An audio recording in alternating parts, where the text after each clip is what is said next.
Right now on News 9, a big break after several robberies in Enid. What we're learning about the suspect's history this morning. It's getting harder and harder for me to find reasons to keep teaching in this state.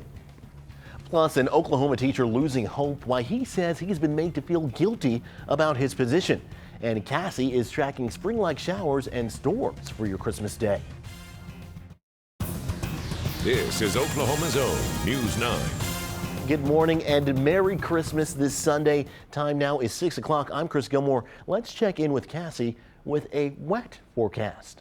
Hi there, Chris. Yeah, it is definitely going to get wet later on today. There's a lot of moisture in the atmosphere out there right now. Even here in the metro, you can feel that moisture out there. There's quite a bit of mist and even some areas of very light rain or drizzle. This is Storm Shield 9. There's a lot going on this morning. Lots of different colors on the map. Here's the big storm system we've been talking about for the past several days. It is finally moving in to the state of Oklahoma. Right now, it's in the Panhandle where you are seeing that shade of light brown. That's where we've got a wind advisory for western Oklahoma. That light blue was a dense fog advisory for northern Oklahoma, but that has now expired. That yellow color is a high wind warning for the Panhandle. We're talking about gusts upwards of around 45 to 50 miles an hour out that way later on today. But let's get to it. Some showers and storms on Storm Shield 9 in Cimarron County moving into Texas County. Just a few thunderstorms, nothing severe right now, so all is good. We're finally going to get at least some areas a nice rainfall out of this. Here in the metro, this is our Next Gen Live, the most powerful dual-pole radar in the entire state. It continues to show some moisture,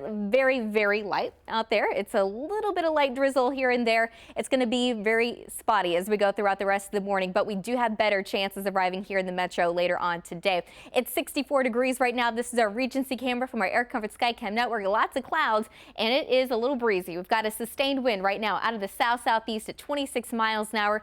Dew points in the low 60s. Does not feel like a typical Christmas morning. 66 degrees in Guthrie, waking up to 63 degrees and more, and 64 over in Mustang. Later on today, temperatures will stay in the mid to upper 60s. It's going to get a little bit more windy later on with chances for rain and maybe a few thunderstorms increasing later today as well. We'll talk more about what you can expect as far as the timing of the rain is concerned coming up in just a little bit. Chris?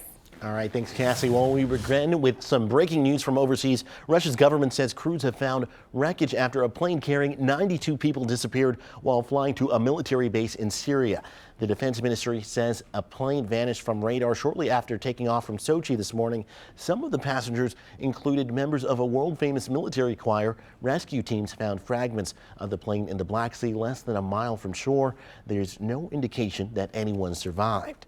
And back here in Oklahoma, a man and woman are in jail, suspected in a string of recent robberies in Enid. Investigators say Marcus Cotton held a woman at gunpoint and threatened to kill her and robbed at least 4 businesses. His relative, LaDonna Cotton, was also arrested for concealing stolen property. Police say they found her carrying a stolen purse from one of the robberies. Here in the metro, police say they didn't find anything after a bomb threat was called in to the Walmart at 2nd and Bryant in Edmond. Walmart employees got everyone out of the building yesterday afternoon. Officers searched the store and gave the all clear. Well, this week we could learn the identity of the woman who died at the scene of an apartment fire yesterday morning. Firefighters say the apartment near Northwest 23rd and MacArthur had a working smoke alarm and that the fire was contained to the kitchen. A neighbor saw the smoke and called it in. It's no secret that our state has an education crisis. A former Teacher of the Year says he's run out of reasons to stay in Oklahoma. Our Grant Herms explains the educator is hoping maybe Santa can help. Normally it's his students writing letters, but Teacher of the Year Sean Sheehan says Santa may be his last chance for a reason to stay in Oklahoma to teach. There are faces of kids who are in my classroom and who I've had over the years who keep me coming back. That is the single reason that's keeping me here teaching. And all he's asking Santa for is just one more reason. It's getting harder and harder for me to find reasons to keep teaching in this state.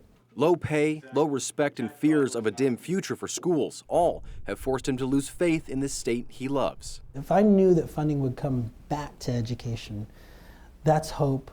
I would stay. But I don't see that hope right now. He even included pay stubs to show Santa his salary has gone down in the last 5 years, all the while being told not to ask for more. I'm frustrated because I've been made to feel guilty about asking for more. They say we should stop complaining and that we should have known going into this profession wouldn't be lucrative.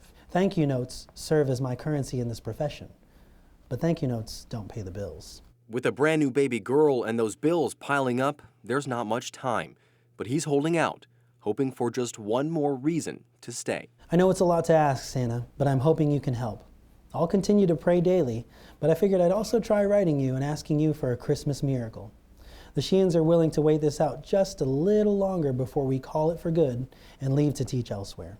We just want to provide for our sweet baby girl and do the job God called us to do. I hope that's not asking too much. In Oklahoma City, Grant Herms, News 9. Thanks, Grant. You have another year before your state ID won't be enough to let you get through security at the airport. Signs are popping up at Will Rogers World Airport letting travelers know the real ID deadline, which will start in 2018. This after Oklahoma was denied another extension to comply with the act. TSA says on January 22nd, 2018, travelers will have to use a passport or other approved identification to get through security checkpoints.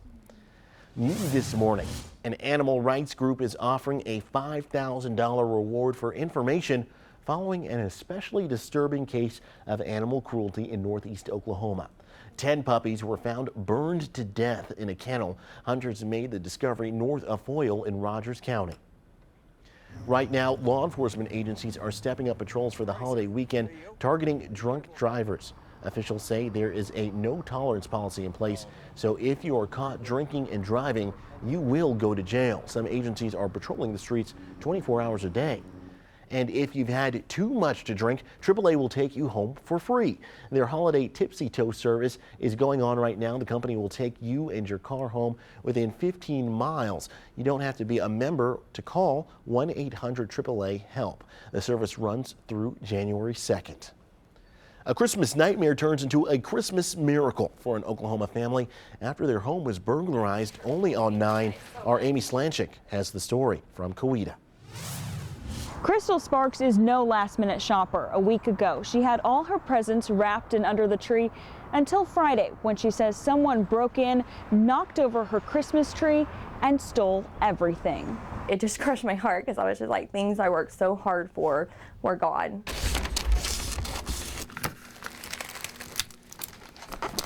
When the Coweta Police Department found out, they went straight to work, wrapping new presents for Crystal's sons. Help from the Fraternal Order of Police and Walmart made it possible for every gift to be replaced.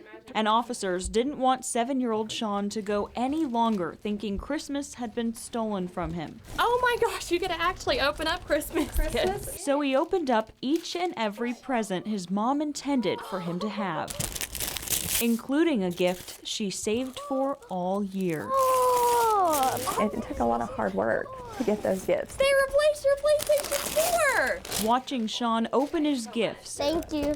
Oh, you're welcome. Oh my goodness. Allowed her to focus not on the terrible thing that happened, but on how her community decided to do something about it. The people that were at Walmart last night and just chipped in, God bless you. God bless you so much. But the presents aren't the only thing the family is receiving.